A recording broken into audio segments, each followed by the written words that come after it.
Today is January 2nd in the year 2003. I'm Karen Herman with the Archive of American Television, and it is my great pleasure to be interviewing James L. Brooks at his home in Bel Air, California. Okay, today's January 17th, 2003. And the first question we ask our interviewees is, what was your name at birth?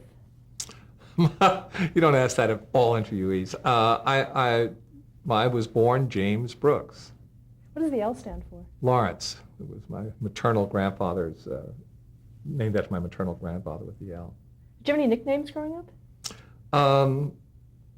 Not ones I liked. You know, Brooks I was called a lot. Jimmy was okay. When were you born? 1940, May 9th. Where? Brooklyn, New York. What was your mother's name? Dorothy. Did she work? Yeah, she worked all her life. She worked pretty hard all her life. What did she do? She sold children's clothes. What was your father's name? Edward Brooks. And what did he do? He sold furniture. Did you have any sisters or brothers? Yeah, I had a sister Diane, an older sister. Can you talk a little about growing up? What kind of influences you had? What do you mean by? Well, what were your hobbies growing up? I think my hobby growing up was surviving. I think that was sort of my pastime. I grew up under odd circumstances in North Bergen, New Jersey, and in one of those troubled homes, and a lot of time alone, a lot of time, reading, things like that. I liked baseball. I liked, we used to spin tops. We used to have, sort of like vanilla gang fights, where nobody ever got hurt. Or what kind of things did you read? I read comedy. I remember there was somebody named H. Allen Smith, and there was somebody else who was wonderful, who's Rally Around the Flag Boys, who were just people who were was funny. Max Schulman? Max Schulman, yeah. And then when I got to early adolescence, I started reading, mostly dialogue. I read plays. Theater Arts Magazine. I used to be avid about that because they used to publish a contemporary play, one that was pretty current, word for word. And I remember, like, a book that I just ate up was 9 television scripts for Bilko. So they published it in a paperback, 9 television scripts for Bilko, and I think Neil Simon was one of the people who wrote that, and I remember just eating that up. How old were you at the time? I think this went from early adolescence right through, right through. Do you remember the first things you saw on television? Wow. I think, we got television late, but we got television late when it was early, and I think the event of a cooking show, we got it post Milton Berle and all that. I'm trying to remember what early shows were that I liked, and I remember seeing. I don't know whether I saw your show of shows long after the fact or while it was on the air. I don't recall which, but I remember just sort of marveling at that, when they had a great one, but not marveling as much as a kid as I did as an adult when I looked at it, and so I think at the time it was television drama that was, and Twilight Zone. I watched those shows, and the big. I still remember the big network, full-blown plays, and Paddy Chayefsky is to me one of. Paddy Chayefsky, I think should be in the argument for greatest American writer. His versatility, that he was able to do comedy and drama, that he was able to, look into the future, and I don't know anybody else that wrote 2 wildly prescient pieces of work. Hospital, when Hospital was done, nobody knew we had a problem with healthcare. No, it never occurred to anybody. It was still guys making house calls and everybody being lovely. And he wrote Hospital. He was the first one to see that. And Network was beyond belief in what it predicted. If you just saw a sense of the time in which that was written, where it was pure farce, and where he had a brand new kind of woman heroine. I always marvel at this. And you looked at this woman heroine, and at the time you said it's too broad, it's too weird, too farcical. And then 10 minutes later, she was ubiquitous. You you just saw her and met her every place. He just stone cold saw into the future. Do you think his work influenced you a lot? Yeah, I mean, there's nothing. This is what was great about Chayefsky, and I guess this is to me, yeah, to me still, you haven't really written something unless there's a monologue somewhere in there. I mean, he used to write these speeches. I mean, he used to write the way different people talked. He was really sort of amazing. But he had a poetry to him, and I just the attempt of going out there to write a long speech and having it sustain is extraordinary. I think in Network there's a woman named Beatrice Straight, an actress, and she won the Academy Award for Best Supporting Actress, and basically her whole role was a monologue, about what it was to be married to William Holden, and it was, so he was the guy. So did you see that power when you were a youth, when you were watching it as a kid?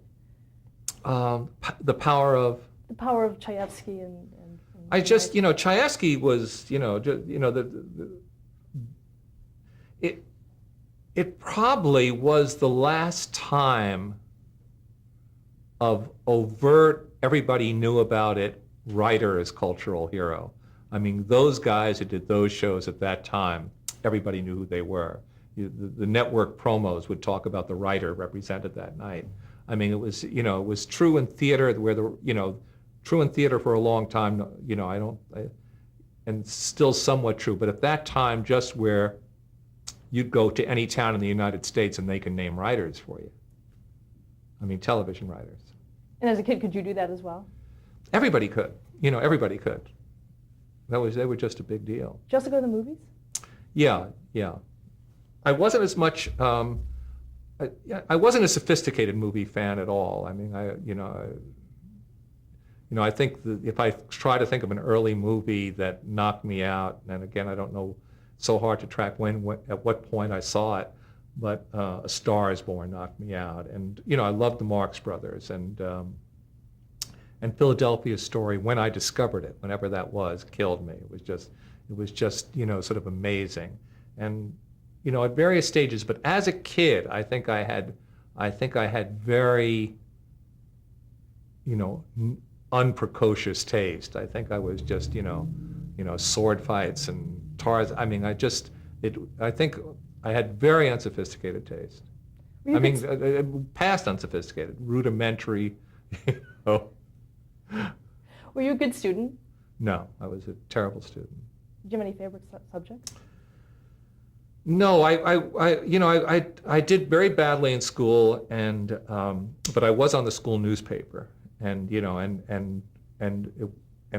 came from a very small school. There were like a whole student body of 300, and because of a certain kind of salesman's blood in me, both my parents were salesmen, I got real celebrities to agree to an interview with this little tiny high school paper, and they always sent along a school photographer so my picture, poor student, undistinguished, so as if they didn't like me, as if I wasn't unpopular enough already, the fact that my picture was in the school paper, every darn issue, on the front page, started to create this seething hostility towards me. What kind of celebrities did you interview? Do you remember them? Louis Armstrong, Eddie Fisher, I remember Louis Armstrong, and just getting into a great long conversation. He was, one of the greatest jazz artists that ever lived, and I think no one would dispute the greatest trumpet player that ever lived. And he talked about how he took care of his lips and what a problem his lips gave him for a long time. And I just remember as a kid just, finally, just stumbling on a really good question. I don't know how I got there. And suddenly, instead of, what your fit, whatever the hell the stuff is that you ask, suddenly this guy was talking to me about really the nitty gritty of what he did for a living. Is that something you wanted to pursue? What did you want to be when you graduated? I had no ambitions, because my ambition was to be able to make enough money to live. Which seemed in question. I was bad at school. We were, my mother was, just really knocking herself out to keep us together and to keep us sheltered at all. And there was nothing. there was nothing I could think of. I would have taken, I would have and did take anything and fortunately, my sister was best friends with someone who was the secretary to the man who did the hiring for the pages at CBS. And this was definitely, you had to be from a college and a good college, and I had a happy year of college. And because of that connection, I got a job there, which I wasn't, which they were only giving to college graduates, and that was really a break for me. I really don't know what would have happened without that break, because I loved writing. I had written, I had sent out short stories and gotten rejections, sometimes with, letters, personal letters of rejection, which is sort of you celebrate when you get those. It's not a form letter. Somebody said, hey, look, you did this right, but I didn't have any, this is so starkly true. I didn't have, if we have 1 billion brain cells, I didn't have one that told me it was possible to make a living as a writer. Just nothing said that to me. So I just got lucky at CBS, and then then it looked like my career would have been, I was going to be the oldest page boy in the history of broadcasting, because people would get promoted, and it was like, and I was there 2 years, which was 2.5 years, which is a long time on that staff. There was a turnover. And they took me as a vacation replacement for CBS News because copy boy, desk assistant, they were called, was going on vacation. So I filled in for 2 weeks, and he didn't come back from vacation. Also, very odd. And they kept me. And then that led to a news writing job, and that led to, finally a job coming out here to do documentaries. Let's go back a little bit. What high school did you go to? Weehawken. And then you said you had some college? NYU. What were you studying there?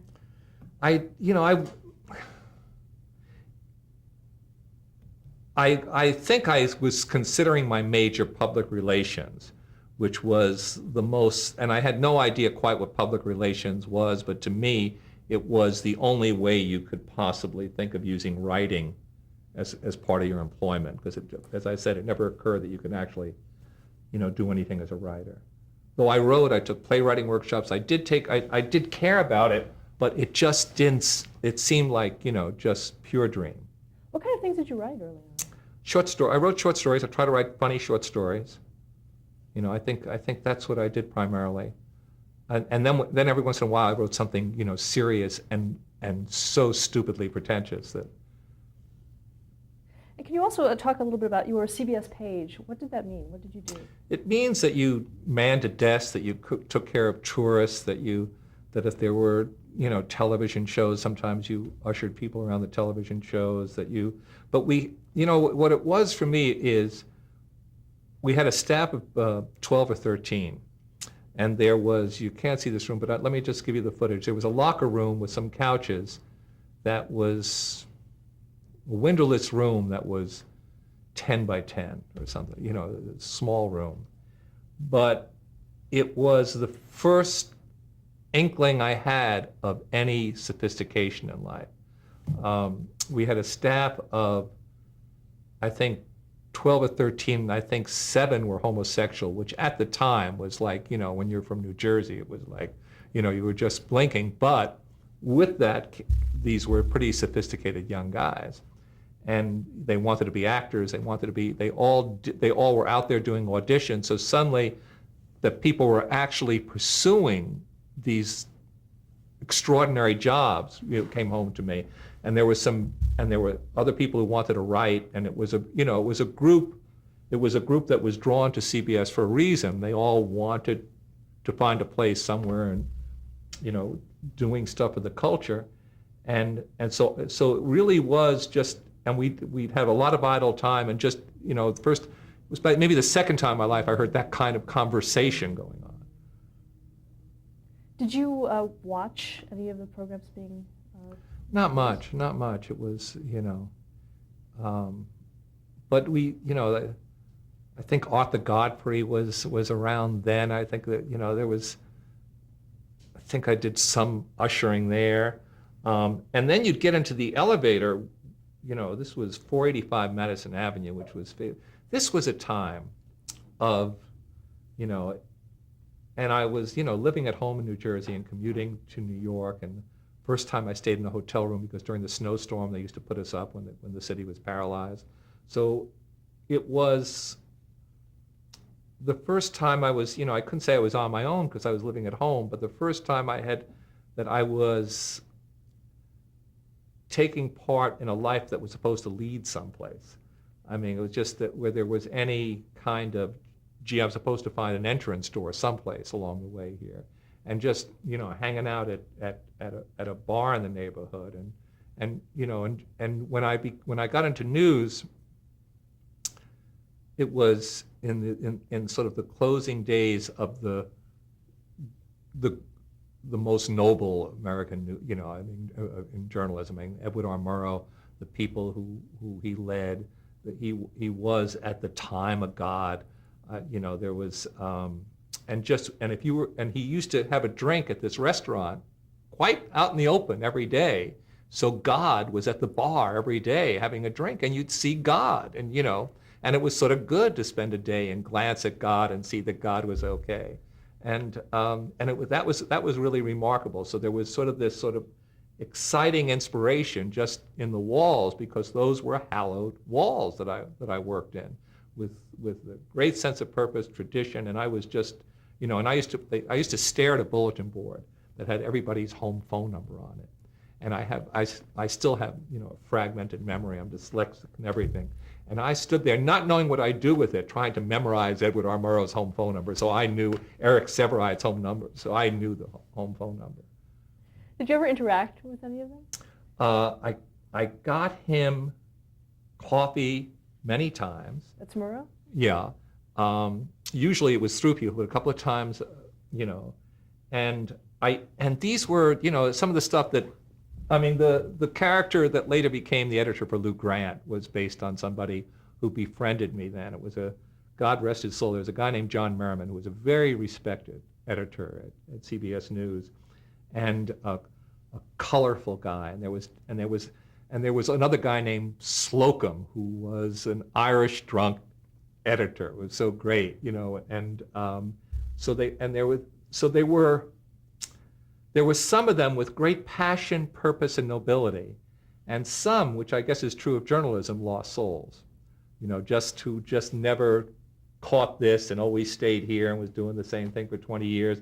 All of them wildly romantic figures to me, and John was great because he crossed over, 9 levels and actually was friends with some desk assistants. And as I said, the desk assistants there, the page boys were college graduates. The other desk assistants were Ivy League, so it was, just all the, sort of golden guys. And John, and it was just to show you that, where he was like Lou Grant, he was unyielding. When you did practice copy and stuff like that, he'd be very tough on you. And there was one time where there was a snowstorm, and, we made no money, the desk assistants, and he was making pretty good money. So we went down, and I had a big trip home. I had to take a subway, get to the Port Authority bus terminal in a snowstorm, wait for that. And these are odd hours. You getting off work at 11 o'clock at night, or you've worked all night and at 6 o'clock. So this was one very late at night where we used to close up places. We used to know the places open at 2 and 3 a.m. to eat. And he said, I'm taking a cab, can I drop you off? And it would save me, waiting for the subway at that time would save me 45 minutes of travel time. I'm exhausted. And as I'm walking towards the cab, I said, isn't that out of your way? And he said, yeah, it is. And then he took off by himself. I think we even used that in a Mary someplace.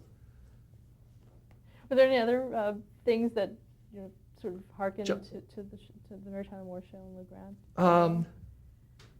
It was, I think the big thing from my practical experience was the Lou Grant, and there was a friend of my sister's.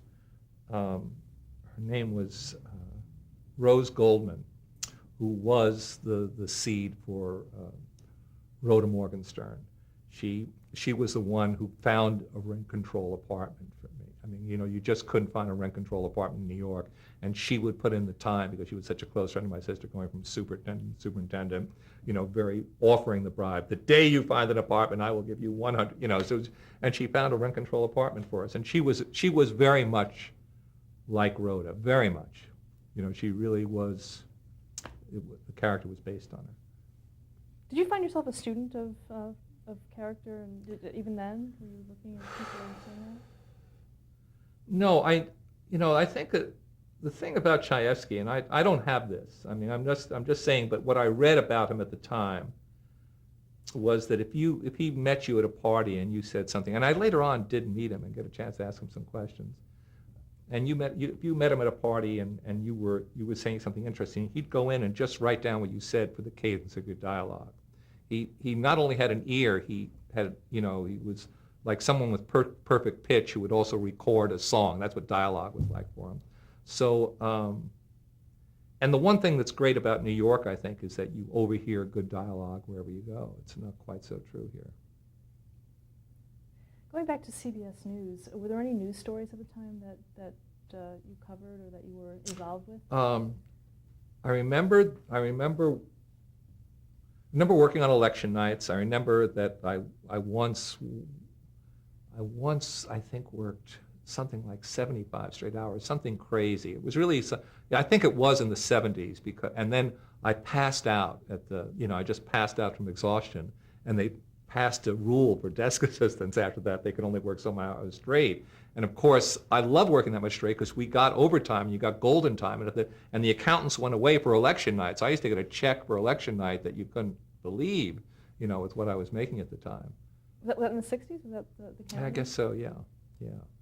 And I remember the Cuban Missile Crisis, and where you really thought the world was going to end, and you know, and you went in, you wrote that every day. I remember when Kennedy was assassinated, and I was trying to write it, and I looked down and I had written gibberish. I had written real gibberish because I was, you know, which always struck me that, you want to look back on these memories of life when the crunch was on, you came through. When the crunch was on, I wrote gibberish.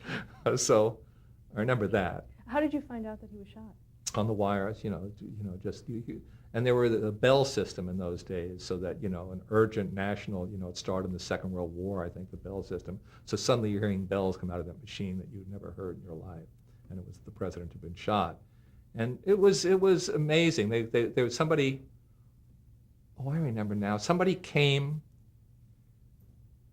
running to get us out of a restaurant, you know, just running, knowing we were eating. And I remember that after work,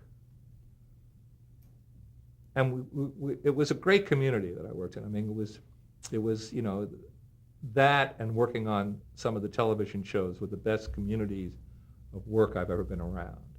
You know, where you're just tight friends with everybody you work for.